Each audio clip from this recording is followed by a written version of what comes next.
नमस्कार। अपराजिता कहानी का चौथा भाग। आरती के दिए गए सहबोजों की शहर में विशेष ख्याति थी। जब भी उसके यहाँ पार्टी होती, वह रुपया पानी की तरह बहा देती। भजन ऐसे अवसरों पर अपनी पूरी सामर्थ्य से जुट जाता, न जाने किन किन मंडियों में घूम घूम कर पसेरियों में सब्जी खरीदता, फिर स्वस्थ बकरे की एक एक रान की जांच परख कर बोटियां कटवाता। यहाँ तक कि मसाला पीसने में भी उसे नौकर पर विश्वास नहीं होता। आरती दफ्तर से लौटती तो देखती कच्चा बनियान पहने वह सिलबट्टे से जूझता पसीना पसीना हो रहा है। भजन, दिस इज टू मच। तुम इन हरामखोर पड़ोसियों को नहीं जानते। कहीं जान गए तो मेरी ही बदनामी करेंगे, वो कहती। किसे क्या पता कि हमने मसाले पीसे हैं। वह बड़े भोलेपन से हंसकर फिर मसाला पीसने लगता। बहादुर ने तो देख लिया है, घर का बेदी हर नौकर विभीषण होता है। भजन, किसी ने कभी फुसलाया तो चट से उगल आएगा कि मेम साहब साहब से मसाले भी पिसवाती है। कभी कभी आरती रुआसी हो जाती, पर भजन को किसी के कहने सुनने की चिंता नहीं रहती।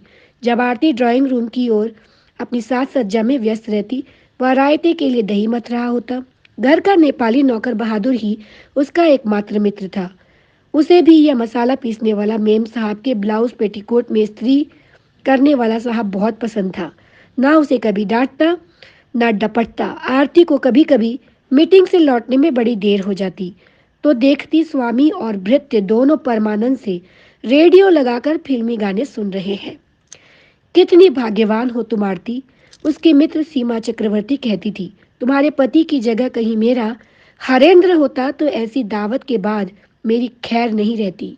तुम तो जानती ही हो, वह अलाइड में है और मैं आईएएस में हूँ। इस कॉम्प्लेक्स से वह कभी मुक्त नहीं हो पाता। कई दावतें ऐसी होती हैं जहाँ केवल मुझे ही निमंत्रित किया जाता है।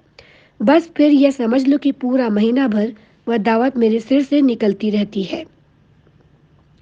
आरती गर्व से मुस्कुरा देती, किंतु सहसा ही एक रात में वह उसकी सहज स्वाभाविक गर्वोन्मत्त मुस्कुराहट सूखे अधरों पर ही सूख कर विलुप्त हो गई थी।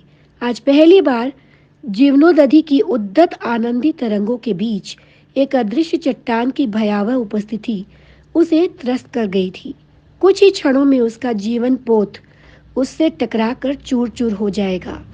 दिन भर की क्लांति के पश्चात कभी कभी जब भजन अपने लचीले प्रणय निवेदन के साथ डरते डरते उसे बाहों में खींचने की चेष्टा करता, तो वह उसे बुरी तरह से डपट देती कि बेचारा सहम कर पत्थर बन जाता।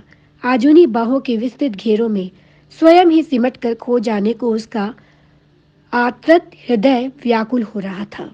विवाह से पूर्व डाइटिंग के चक्कर में जब वह ग्रास भर खाना खाकर ही उठ जाती थी, तो उसकी माँ उसे टोकती थी, बेटी ऐसे ही खाना कम करोगी तो एक दिन आते सिकुड़ जाएगी और भूख एकदम ही मर जाएगी।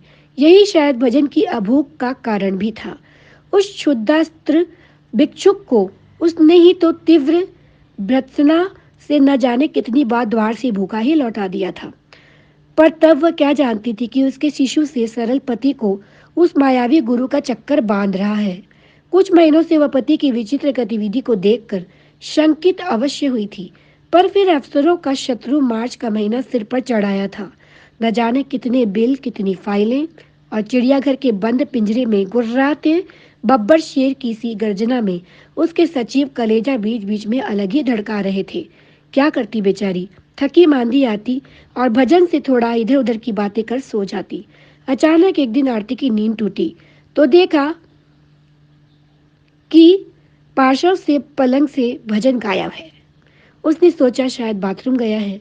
वह फिर नींद में डूब गई। थोड़ी देर बाद अपने कद्दावर एल्सेशियन का भौंकना सुन वह चौंक कर उठ बैठी। पलंग अभी भी खाली था। जिस कोने की ओर मुंह किए जैकी भौंक रहा था, उधर उसकी दृष्टि स्वयं मुड़ गई।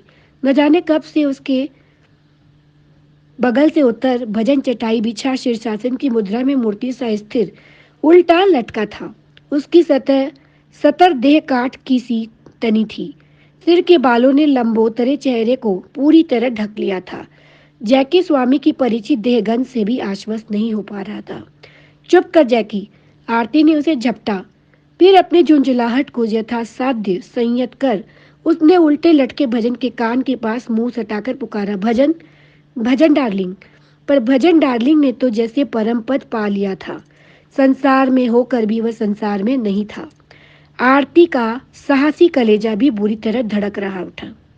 दिल्ली, मसूरी, मद्रास की वह अपनी सारी अफसरी कवायद भूल बिसर कर रह गई। बड़ी देर बाद वह सीधा होकर बैठा तो आरती सहम कर स्वयं ही पीछे हट गई। यह तो उसका पति नहीं था। चेहरे पर की दिव्य मुस्कान और अर्धोन्मिलित दृष्टि न जाने किस अदृश्य शांति के सागर में डुबकियां लगा रही थी। आज के लिए इतना ही। अगले एपिसोड में सुनिए कहानी का 5वां भाग।